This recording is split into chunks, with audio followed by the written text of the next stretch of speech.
As you'd expect, the title of this movie conveys almost the entire plot in 3 words.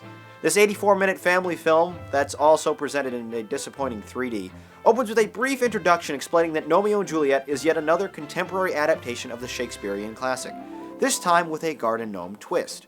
Similar to the devices employed in other animated classics like Toy Story, these lovable gnomes and other garden ornaments only come to life when their human owners are away.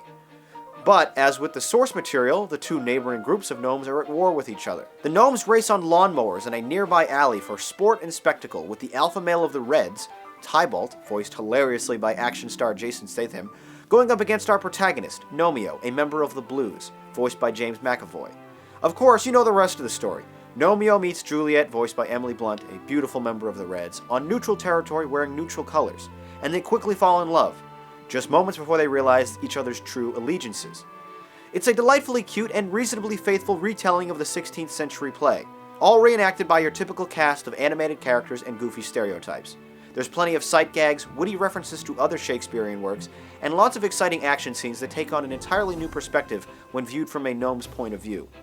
When Gnomeo's trusted ally Benny has to call in some reinforcements against the Reds, he heads inside his owner's house to buy a super beefed up lawnmower online, and his attempts to navigate the computer's touchpad by dancing on it is a great use of the environment, leading to some good laughs. At the center of this simplified story is your basic star-crossed lovers romance, that unfortunately doesn't get much time to really develop, but in a short, basic kids movie, it's certainly acceptable. The supporting cast is littered with familiar voices like Michael Caine, Maggie Smith, Ozzy Osbourne, Hulk Hogan, and Patrick Stewart, all whom bring a little bit of personality to their short and unfortunately one-dimensional roles.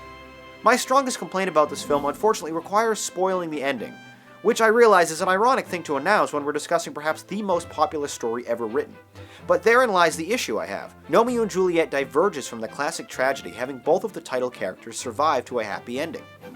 Granted, in a family-friendly film, having a 1-foot-tall gnome commit suicide might be a bit dark, but it's that classically tragic ending that makes the Shakespearean story so timeless and memorable. Self-aware of this at least, the film artfully incorporates some deliberate mentions of the original story before Gnomeo quite literally announces that his story will have a happier ending. It's a clever play by the filmmakers who are able to have their cake and eat it too. In a film that is great for kids under 12, parents will be entertained, but there unfortunately isn't much hidden adult humor here for them to laugh at. Elton John, who also serves as the movie's executive producer, lends his music to the film, creating a snappy atmosphere that really sets the mood for the rest of the movie. From the opening establishing scene scored to Crocodile Rock, all the way to the end credits duet he sings with Lady Gaga. Gnomeo and Juliet is by no means a classic, or even particularly memorable, but it is a fun, lighthearted, and familiar love story that children and families will definitely be able to enjoy together. A cute adventure for everyone. Well, that's what I thought about Gnomeo and Juliet. Now let's see what you had to say in the YouTube comments.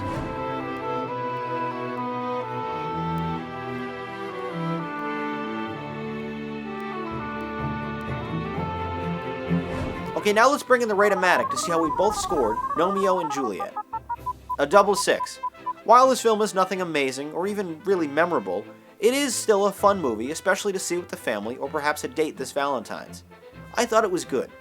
You agreed with me, praising the film for its jokes and its appeal to a younger audience, but you complained that it was a bit too derivative. You also scored it a good.